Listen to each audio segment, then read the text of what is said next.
again, I will not cover all the points, few points, just quickly.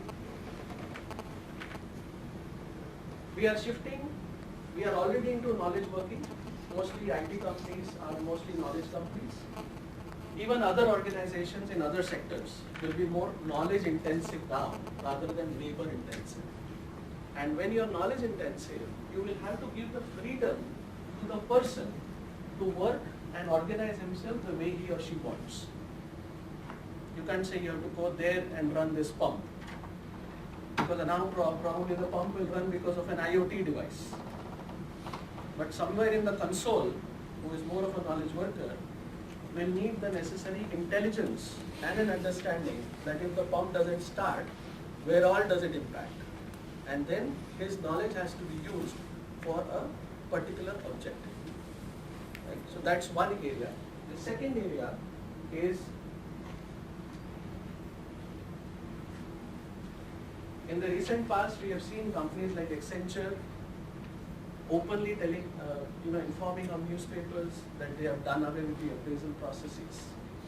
They are moving away from that because it is now on the spot feedback that is more important rather than waiting for an appraisal cycle to come and then corner that individual.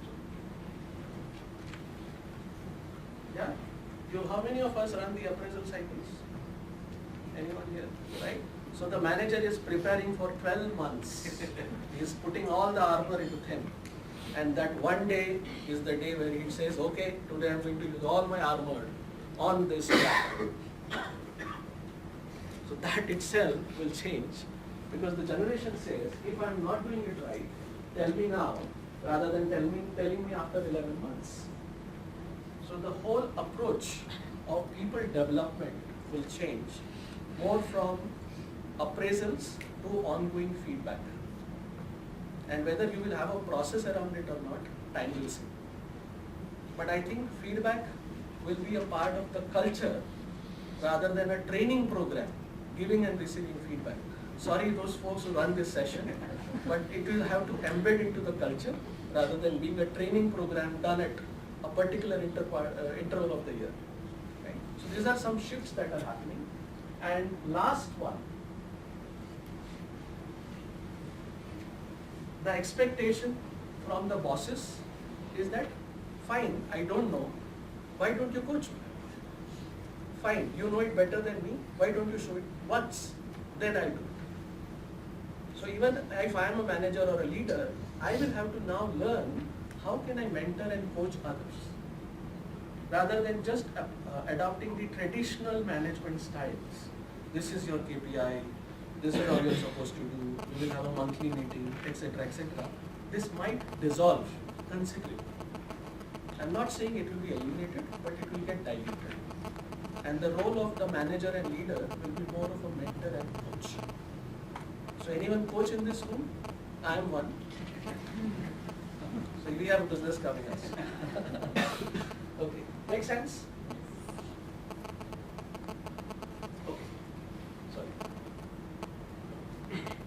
Now, while I was studying this, I said, "ठीक है यार, changes तो हो रहा है, but what is it that the workforce is wanting to become? That also the organization should know." So again, my research continued and I found that in terms of career choices, 45% of the population prefers to be in the technical area, on the technology. So it means, and again, this is not only IT technology, it is any technology that is available. People are going to learn more about some technology. So training organizations, training providers who develop content on products, softwares, etc., etc., they will have a lot of opportunity to partner with organizations and provide them either classroom or e-learning basis technology. And the next one, which is again a good and a bad news, we will have competition because many of them want to be in the education sector. So there will be a good influx of good people, young people in the education sector. Right? Maybe they will be product specialists and they will be part of education. Then 15, 14 and 11 in other spheres. But again 14% in healthcare, which is still a huge number. If I refer to my second slide, it's still in some million.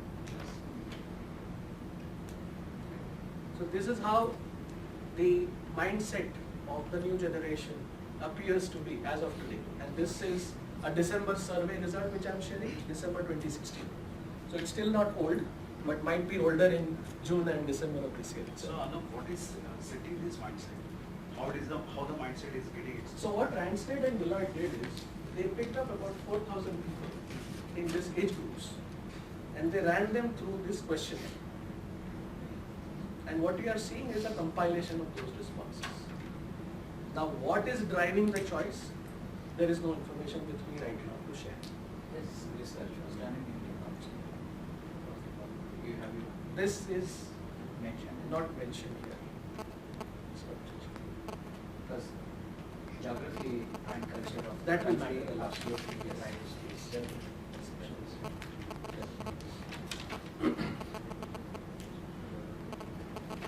This is, again, we have spoken about it earlier.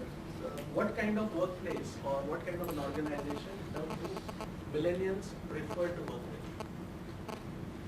So some of the key points are good work-life balance, opportunities to progress, flexibility, sense of meaning, professional development training programs, and so on. Impact on the society.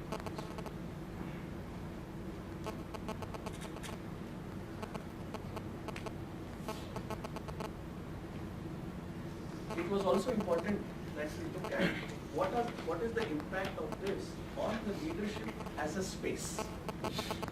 All of us, somewhere or the other in our life, are leaders or will be leaders or have been leaders, whatever it is.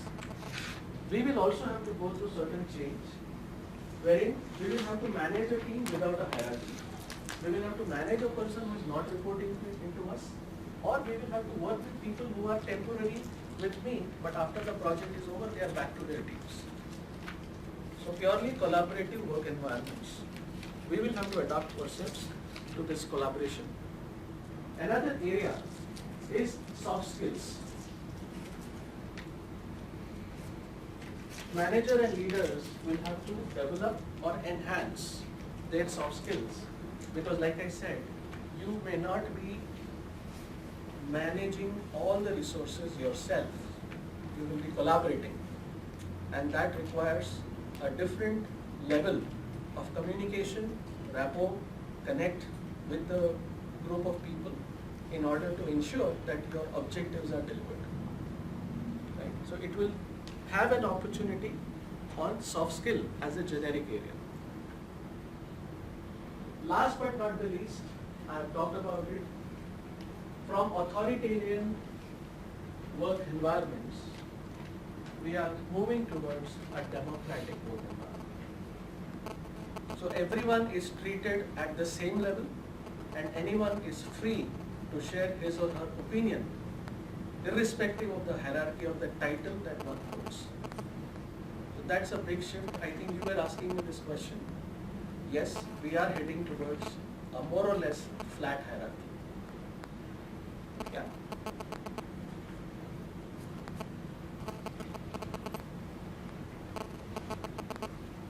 And this is the data which supports what I said.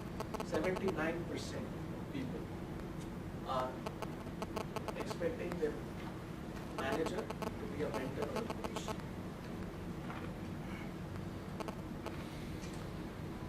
Okay, the last bit,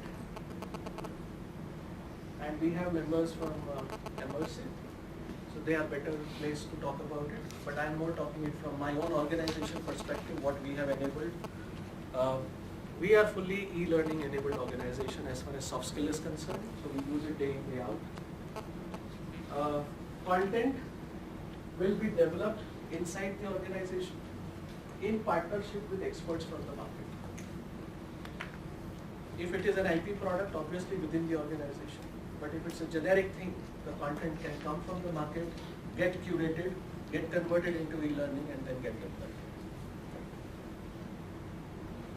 From an academic perspective, we are now seeing certain institutions offering courses on analytics, data science, etc. This is what I mean, that it will